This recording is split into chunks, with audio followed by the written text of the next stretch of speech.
The Caps kind of got boat raced in the time since. I think, there was that period of time where it was like, oh, this is so cool. They made the playoffs and it was fun.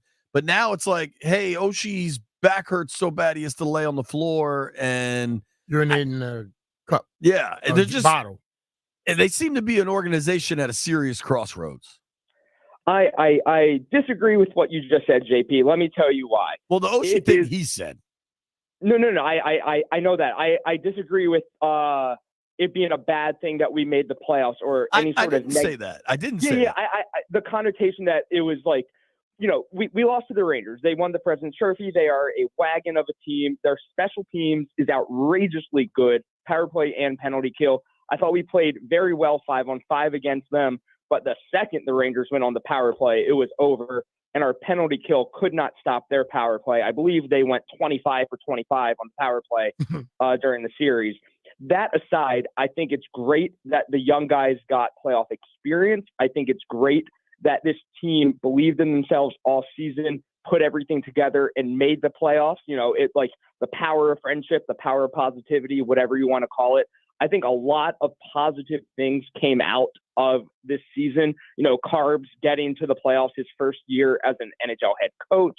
I think there were many, many good things despite being swept by the Rangers. It's as close to a moral victory as you will ever get. All the naysayers online, oh, that team didn't deserve to be there. If another team deserved to be in the playoffs, they would have been in the playoffs. I agree. Made the playoffs. Dude, somehow you've twisted what I said completely all the way around. Like last week, the conversation was how much value there was in this young team that sold. They did everything right? They sold off at the deadline. They have a bunch of picks coming on. They did that all correctly. But now I still think that we're at like an organizational crossroads when you hear these guys at locker cleanout talk about like how exhausted they are. And John Carlson, I think I read today, led the league in minutes. And I don't know if you want to just tell me how great it was that they got hot the last 6 weeks of the year. I agree with that. It was awesome. But I still think it's an organizational crossroads that we're witnessing. Well, I mean, the crossroads comes from the fact that, we sold at the deadline. The old nucleus that brought us to the cup is time's ticking on everybody just because of age. I mean, Oshie, it appears, is retiring, and we can talk about how I'm going to build him a statue. And I've written 2 blogs now about him, about how he's never the biggest goal scorer or this and that, but he's been the heartbeat of this team for the last 10 years. He's been the pulse of this team. He makes everybody better. He makes the community better. He makes Washington, D.C. better. And I really believe he should have a statue and his number retired by the Caps, first game next season. That being said, the crossroads, sure, this team is going to need a superstar to replace Ovi, and obviously that's impossible. But if you look at what the Rangers did, they got a bunch of guys, high draft picks, and not all of them panned out, but they all panned out in a way that provided depth. And that's what I see with the Caps, is we have a bunch of guys that we just saw maybe playing a line above where they should be slotted. But I like the depth that we have, how young all these guys are. And when we do get whoever this next superstar is, this core, this young core that's developing right now will be ready. And so it is a crossroads, but I think we're ahead in the rebuild. And I really like what we saw. I think we have the right coach in place to lead this team. And I think 4 or 5 years from now, we're going to be right back in the mix hunting for a Stanley Cup if things go correctly. And I do believe that they will. I like Carbs a lot. Yeah. I like him a lot. Yes. I think he's a good coach. I think there's a lot to like, and you know what? Maybe you're right. If you want to say ahead of pace in the rebuild because they made the playoffs, that's true. We got used to a period of time of the Caps like really mattering, and the reality is they haven't won a playoff series since the Cup run. They still matter to Nate. Yeah, and we can talk about how maybe the complete rebuild is on a bit of a pause because of the OV goal chase, and I'm okay with that too. They weren't going to, Backstrom tried to play. We forget like this team made the playoffs without Backstrom, with Oshie constantly hurt, Carlson playing 30 minutes a game at his age. By the way, just an absolute beast of a player John Carlson is. Totally. And, Ovi's 42 away, and they're not going to completely sell until Ovi breaks the record in a Cap sweater, and that just is what it is. He's going to buy this offseason, so I'm expecting 65 goals next year.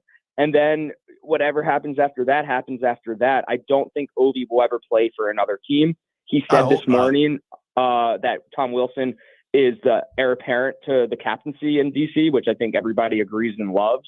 I think there's a lot to be optimistic about with this team.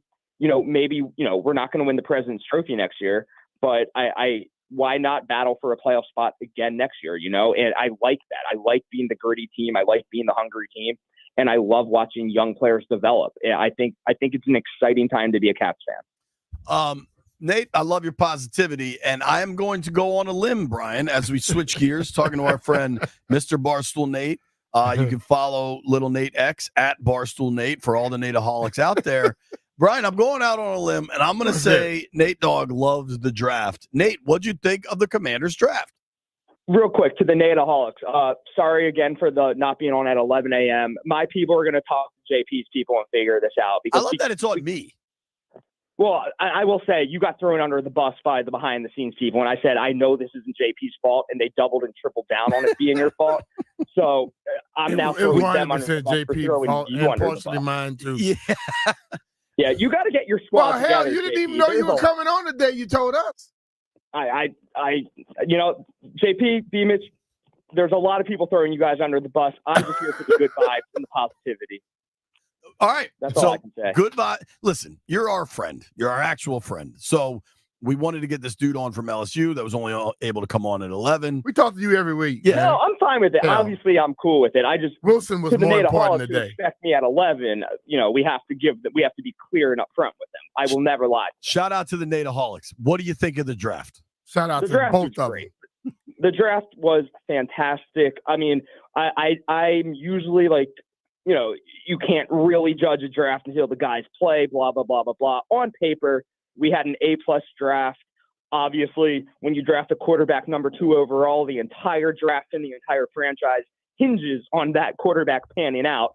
But ceiling is sky high for this draft. I like that we really strengthened the defensive backfield and, got this guy from Kansas State at tight end that nobody's talking about, Ben Snott, who should be able to play immediately. And his strength is blocking, which we need with a rookie scrambling quarterback.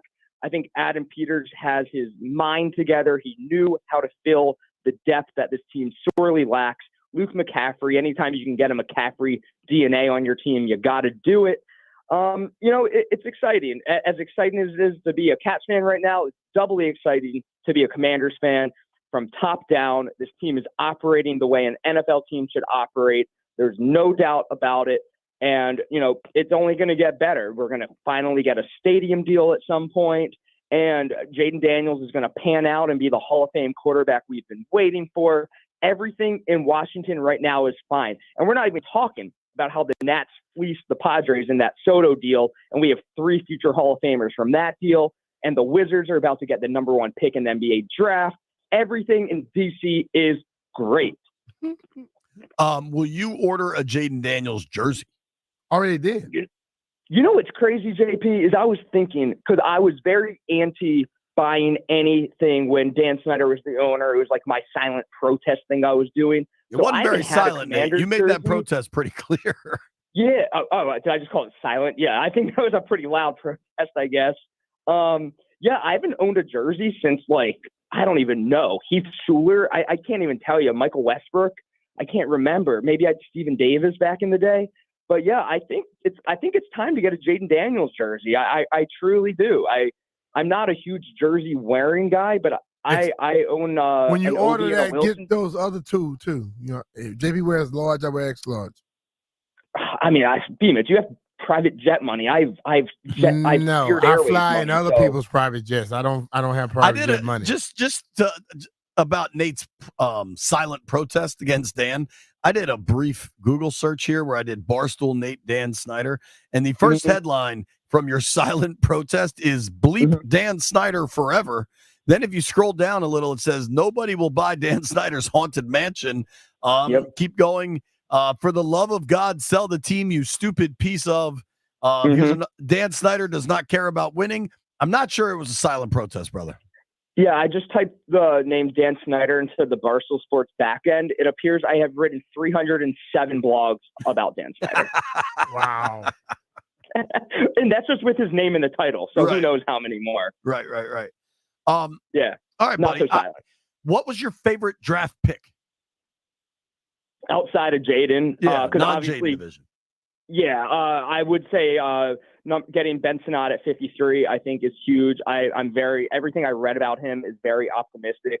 I think Brandon Coleman at 67 is this is based on just me reading, is like just a lot of steals, like a lot of guys that, we maybe lucky to drop to us in a way. I think Brandon Coleman fills in immediately based on everything I read and plays fantastic at guard.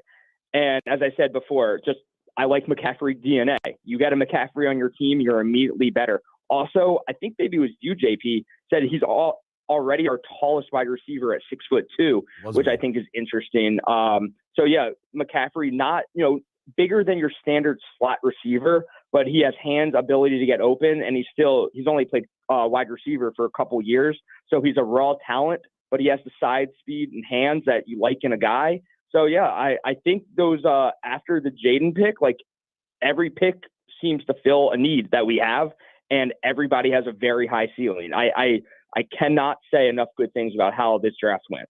Jeff, I thought you were going to hit Nate with a pause there. He said he has the size, speed, and hands you like in a guy. Yeah.